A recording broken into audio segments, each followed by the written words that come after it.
ایک زمانے میں ایک وسیع صحرا کے قلب میں اسماعیل اور ادریس نامی دو بھائی رہتے تھے۔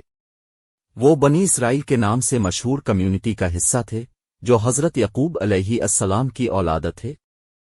یہ بہت پہلے کا زمانہ تھا جب بنی اسرائیل سخت صحراؤں میں خانہ بدوش زندگی گزار رہے تھے اور اپنے ایمان کی آزمائشوں کا سامنا کر رہے تھے۔ اسماعیل اور ادریس نہ صرف بھائی بلکہ بہترین دوست تھے۔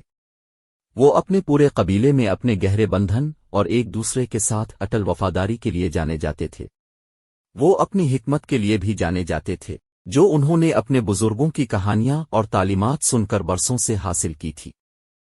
چونکہ بنی اسرائیل کو بے شمار چیلنجوں کا سامنا تھا، دونوں بھائی اپنے لوگوں کے لیے طاقت اور رہنمائی کا ذریعہ بنے۔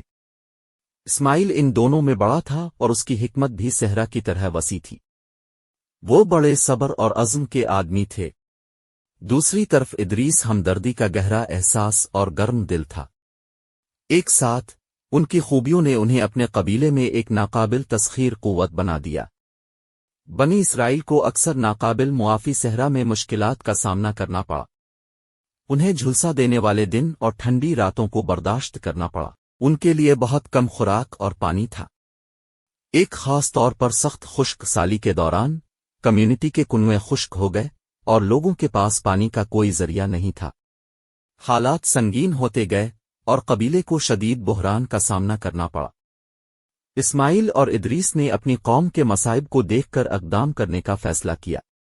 وہ ایک افسانوی کنویں کے بارے میں جانتے تھے جو صحرا کے اندر گہرائی میں چھپا ہوا تھا، جس کے بارے میں کہا جاتا تھا کہ یہ خالص اور وافر پانی کا ذریعہ ہے۔ کہا جاتا ہے کہ یہ کنواں اللہ کی طرف سے ایک تحفہ تھا اور اس کا مقام وقت کے ساتھ کھو گیا تھا۔ اپنے دل میں عزم کے ساتھ دونوں بھائی وسیع صحرا کی طرف سفر پر روانہ ہوئے۔ وہ جانتے تھے کہ چھپے ہوئے کنویں کو تلاش کرنا آسان کام نہیں ہوگا، لیکن ان کے اٹل ایمان اور اپنے لوگوں سے محبت نے انہیں آگے بڑھایا۔ سفر مشکل تھا اور انہیں راستے میں بہت سے چیلنجز کا سامنا کرنا پڑا۔ انہوں نے ریت کے طوفانوں، بچھوؤں اور بھوک کا سامنا کیا، لیکن اسماعیل کی عقلمندی اور ادریس کی ہمدردی نے انہیں متحرک رکھا۔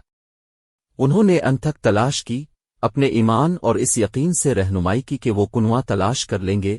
ہفتوں کی مسلسل تلاش کے بعد ان کے ایمان کا صلہ ملا۔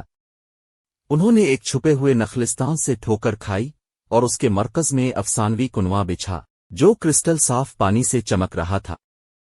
اسماعیل اور ادریس نے گھٹنے ٹیک کر اللہ کا شکر ادا کیا کہ انہوں نے پانی کے اس زندگی بچانے والے ذریعہ کی رہنمائی کی۔ انہوں نے اپنے برتن بھرے اور اپنے قبیلے کی طرف واپسی کا راستہ اختیار کیا۔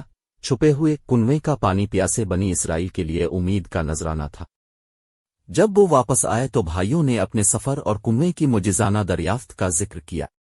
یہ خبر پورے قبیلے میں پھیل گئی اور کبھی مایوس لوگوں کے پاس اب پانی کا ایک نیا ذریعہ تھا جس نے ان کی پیاس بجھائی اور بنجر صحرا میں زندگی پیدا کی۔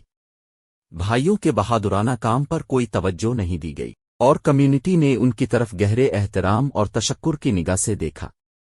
اسماعیل اور ادریس بنی اسرائیل کے درمیان امید اور لچک کی علامت بن گئے۔ سال گزر گئے اور بنی اسرائیل نے صحرا میں اپنا خانہ بدوش طرز زندگی جاری رکھا۔ بھائی اسماعیل اور ادریس اپنے لوگوں کے لیے طاقت اور حکمت کے ستون رہے۔ تاہم جیسے جیسے وقت گزرتا گیا، اسماعیل کمزور ہوتا گیا اور اس کی صحت خراب ہونے لگی۔ قبیلے کے لوگوں نے اس کی کمزوری کو دیکھا اور اس کے بھائی ادریس کو اس کی خیریت کی فکر بڑھ گئی۔ ایک دن جب وہ کھجور کے درخت کے سائے میں بیٹھے تھے، اسماعیل ادریس کی طرف متوجہ ہوئے اور کہا، میرے پیارے بھائی، میں محسوس کر رہا ہوں کہ اس زمین پر میرا وقت ختم ہو رہا ہے۔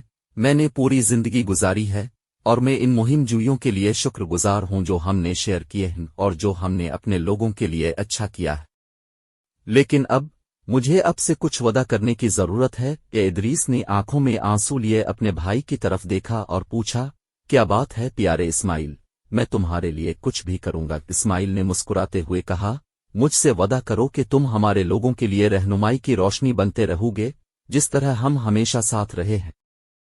انہیں آپ کی ہمدردی، آپ کی گرمجوشی اور آپ کی دانشمندی کی ضرورت ہے کیونکہ اب ہماری کمیونٹی کا مجسمہ ہے۔ دل ادریس نے سر ہلایا، آنسو اس کے چہرے پر بہہ رہے تھے۔ میں وعدہ کرتا ہوں پیارے بھائی، اس نے کہا۔ میں آپ کی میراث کو جاری رکھوں گا اور اس بات کو یقینی بناؤں گا کہ ہمارے لوگ ترقی کریں اور متحد رہیں۔ اسماعیل کھجور کے درخت کے سائے میں پرسکون طور پر انتقال کر گئے، ادریس ان کے ساتھ تھے۔ قبیلے نے ایک عظیم رہنما کے کھو جانے پر سوگ منایا، لیکن انہیں یہ جان کر تسلی ہوئی کہ ادریس اپنے دانشمند اور محبت کرنے والے بھائی کی میراث کو آگے بڑھائیں گے۔